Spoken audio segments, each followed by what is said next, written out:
Hi hello అందరికీ నమస్తే అండి. అందరూ ఎలా ఉన్నారు? బాగున్నారా? నేను మీ వాణి పడాలా. Welcome to my channel. Please కొత్తగా ఎవరు చూస్తున్నా సబ్స్క్రైబ్ చేసుకుని లైక్ చేయండి. అలాగే పాత్రలు ఎవరు చూసినా లైక్ చేయండి అబ్బా. లైక్ చేయకుండా వెళ్ళిపోతున్నారు. లైక్ కొట్టవచ్చు కదా. ముందుగా నేను చేసిన వంటలు ఏటో చూపించి మీకు ఒక విషయం చెప్తాను. అస్సలు నవ్వకూడదు మీరు, సరేనా? అలాగని ఏమనకూడదు ప్లీజ్. నేను ఫస్ట్ చూపించింది ములగయ్య చికెన్ అండి. అలాగే మజ్జిపూసు, వైట్ రైస్ అన్నీ చేశాను.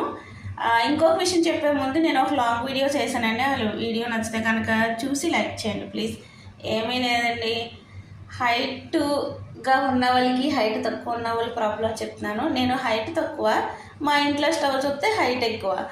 ఏం చేయాలో అర్థం కాదు. కంగారుగా చేసినప్పుడు చాలా ఇబ్బంది అవుతుందండి. ఎందుకంటే ఆ చివరి నా గిన్నెలు నాకు అందవు. చేయి నొప్పి వచ్చేస్తుంది అందుకుని కలిపేసరికి. ఏం చేయాలో అర్థం కాదు. అప్పుడు నేను ఈ స్టూల్ ఎక్కి మహాతల్లి ఇది ఒక్కటే నన్ను ఆదరుతుంది. ఆ స్టూల్ ఎక్కి నేను వంటలన్నీ పూర్తి చేస్తాను. అదే అంటారండి, హైట్ ఉండాలంటారు. అందుకే హైట్ లేని వాళ్ళు బాధ ఇలా ఉంటుంది. ఏం చేస్తాను చెప్పండి. ఎక్కువ హైట్లో కూడా తప్పదు. ఆ స్టూల్ ఎక్కితేనే కానీ వంట చేయలేను. ఏం చేయాలో కూడా అర్థం కాదు. ఆ స్టూల్ని ఎదుర్కొని తెచ్చేసుకుంటా ఉదయాన్నే కిచెన్లోకి వచ్చేసరికి. ప్లీజ్ ఈ వీడియో నచ్చితే కనుక లైక్ చేసి సబ్స్క్రైబ్ చేసుకోండి. Thank you very much.